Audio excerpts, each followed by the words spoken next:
Are you a sales amateur or a sales professional? What's the difference between those that get really great results and those that just get average, everyday results and struggle to get by? In sales, we've got to be able to know what are the key mistakes that we make that might affect our chances of winning business.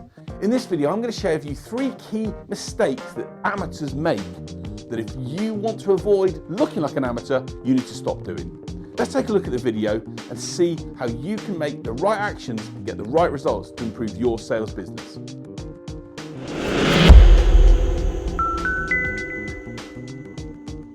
So the first mistake that sales amateurs make is that they try and sell way too early in the sales process.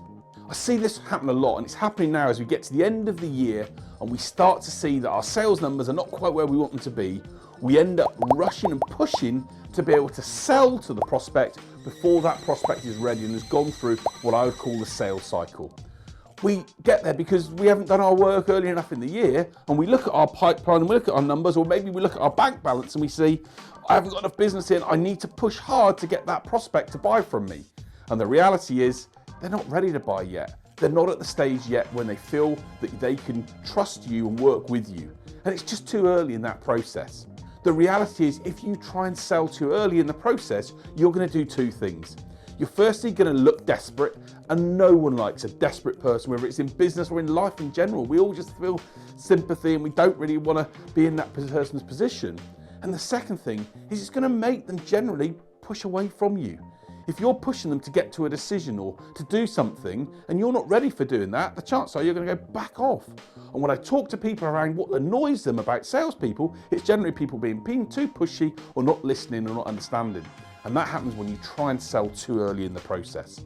I'll share an example here of someone on LinkedIn. People do it on LinkedIn all the time. When literally they've connected with me, look at the message here. I'd like to be able to sell to you. It's rubbish. It's just a poor way of doing business. And very, very few people respond to that way of action. Don't be an amateur. Don't sell too early. If you do that, be prepared to lose more deals than you're going to win. The second thing that sales amateurs do on a regular basis is they try and sell before offering value. I have a great phrase that I use and I say to people about this: serve before you sell. And the reality is, if you literally just want to sell to someone without trying to be able to show your value or educate or help them, then it's going to be a tough challenge. The professional salespeople know that in order to be able to win a prospect over and to get a prospect to think, yeah, I really want to put my trust in that person or that company, you've got to give them value, you've got to help them, you've got to assist them, you've got to show them, you've got to educate them. I shared a video a couple of weeks ago around how you can educate your prospects, and it's so important that you literally do the work needed to be able to make that prospect feel that you can add value to their world and their work and their life. Maybe that's through sharing content. Maybe that's through sharing a guide or a research article you've done. Maybe it's through giving them some help and support. Maybe you've introduced them to someone.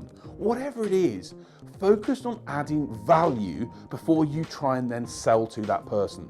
Sales professionals know that when they build value, when they continue to share articles that don't just focus on will you buy my product, but that say, hey John, I know you're busy with things, but I saw an article that I thought would be really useful and relevant for you in your role. Here's the link to it. They know when they offer that value, the prospect's mind, especially if they feel that they've got good branding and they like the person and they think the product could be of interest, they're going to start to warm to them.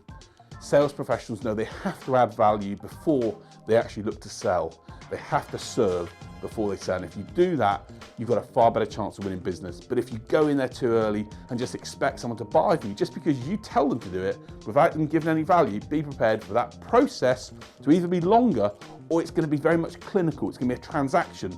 And sometimes when you get those type of transactions and you don't build that relationship up, it means you might get business initially, but you won't get long-term relationships with that client that can help you really grow and develop. Be a professional, add value, do that, and you're in a far better chance of winning the business you want and securing more business to hit your targets. The third and final mistake that sales amateurs make, which is probably one of the biggest sales mistakes that I see probably 85 and 90% of businesses make, is they sell before they've really understood the problems or the wants of the prospect they're working with. They try and sell because they're focused on them and not the prospect. And the hardest thing for most sales amateurs to do is to realise that it's not about you. It's not about what you think and your pitch. I've even attended a course where the first element around it was about pitching. So it's basically saying, tell people how great you are. That's not the way to get sales success. Sure, have a pitch that when you're ready to tell people that you can share your story in a really fluent and coherent way, but don't be focused on doing that initially when you get to engage with the prospect. Sales professionals know that the best way to get results and the best way to qualify their prospects effectively is to ask the right questions to really understand what's going on in their prospect's world. Tell me more about the plans you've got for the next 3 months, or what are you doing to address the challenges that you mentioned there, or what are the key things that are stopping you from moving forward and progressing as a business, or what's the timescales implications for putting in place a new system. Those questions, those what and how questions, the ones where we really start to understand what's going on in the prospect's world and then use our ears to listen to what they're saying. Maybe maybe when you've asked a question such as what are the key challenges that you're looking to resolve, your prospect might say, it's really, really key that I move forward with this and this and this. What's he said in that way? Well, he's basically said, with the way he said it, he's really, really keen to do it. Some amateurs will then just focus on the next question. Whereas a sales professional will look and go, okay, you mentioned that's really keen for you. Can I ask a bit more about why that's so key for you? Or tell me more about why, how that's so key for you, or what makes that such a key element for you to address. They probe, they engage, they follow up for what the prospect is saying or doing and make sure they get to understand the nub of the issue.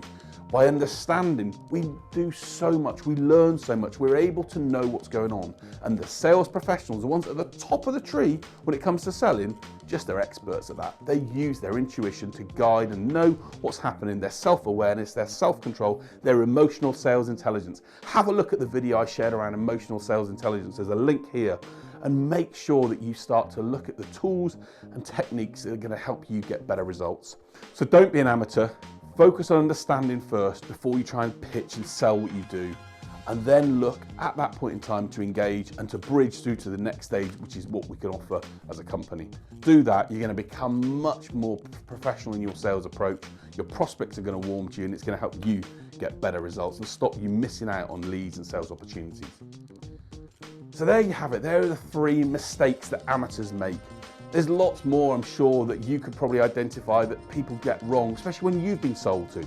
But those are 3 that I see on a regular basis that I think it's important that if you can cut them out of what you do in a sales engagement, you're going to be on a far better position to get results you want. And being honest, if you are making those mistakes now, stop, because your prospects are going to look at you and think, you're a bit of a dick. And actually, no one wants to be seen as that. No one wants to be seen as that, oh, it's that salesperson, I don't want to engage with them. Cut those mistakes out, focus on value, focus on getting to understand them, focus on being able to serve before you sell, and you do that, you're going to be in a far better position to become a sales professional, and sales professionals get the best results, and then we all know how it happens with best results. It equals fat balances, it equals success, it equals people loving the work that we do and us having real importance in the businesses that we operate. I hope this video has been useful and given you some great ideas and tips on what to do. Take, please, the advice that I share. And if you disagree with me, if you think I'm wrong, tell me. Put in the comment section below, James, you're wrong. Actually, these are the things that do make a difference. I'm very happy to even get on a call and a conversation with you and challenge and talk through these aspects and why I think they're what makes the difference between professionals and amateurs. But if you love the video, please share it with colleagues, subscribe to the channel. Please subscribe to the channel. The more subscriptions we have, the more people we can have an impact with. My goal is to help so many small businesses get better results. So share it, subscribe, and let me help you get the results you want from a sales perspective and get your numbers where you want them to be. Thanks for watching, and I look forward to sharing another video with you next Saturday.